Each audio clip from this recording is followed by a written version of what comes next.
సాక్ష్యం ఏమంటే నేను అనుకున్నాను. రీసెంట్‌గా మా గవర్నర్ వాళ్ళ అబ్బాయి మా అన్నయ్యకి కొడుకు పుట్టాడనమాట. చాలా హ్యాపీగా మేమందరం ఉన్నాం. వన్ డే అంతా బాగా గడిచిన తర్వాత సంథింగ్ ఏం జరిగిందో అర్థం కాలేదు. ఇంకా అది నార్మల్ డెలివరీ, ఆపరేషన్ డెలివరీ అంటాం కదా! ఆపరేషన్ డెలివరీ అవ్వడం వల్ల వాడికి పుట్టగానే పిండి బోలు తాపించారనమాట. పిండి బోలు తాపించి వచ్చాను. మాకు కూడా తెలియదు.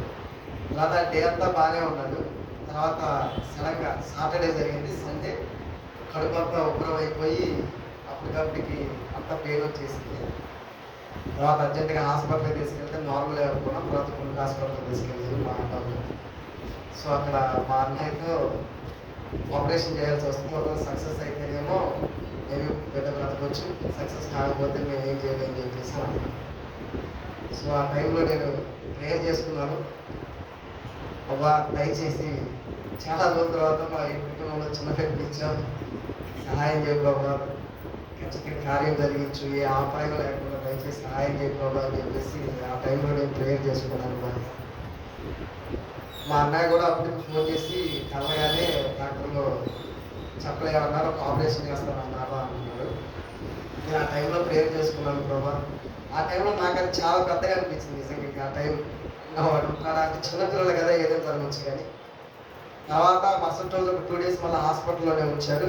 ఫస్ట్ 2 days ఆపరేషన్ ఏం అవసరం లేదని అన్నారు. తర్వాత మళ్ళీ చెక్ చేయటం, మళ్ళీ తర్వాత ఆపరేషన్ చేయటం, అది సక్సెస్ అయింది. ఇప్పుడు ప్రజెంట్ అయితే బాగానే ఉన్నాడు. ఆ టైంలో నేను ప్రార్థన చేసుకున్నాను ప్రభా, దయచేసి చూపించి చేసే ఆపరేషన్ సక్సెస్ అవ్వడానికి సహాయం చేయండి, నా వైద్యం సఫలం అవడానికి సహాయం చేయండి ప్రభా. ఈ మేలు నేను సాక్ష్యంగా నేను సంఘంలో పంచుకుంటానని చెప్పేసి ఆ సంఘంలో తీర్మానం చేసుకుంటాను.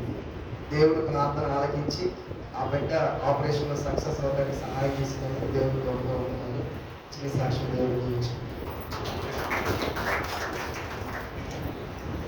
జీవితంలో కుటుంబంలో చేసిన గొప్ప కార్యం బట్టి దేవునికి రెండు చేతులు స్తోత్రం చెప్తాం. స్తోత్రం స్తోత్రం స్తోత్రం స్తోత్రం.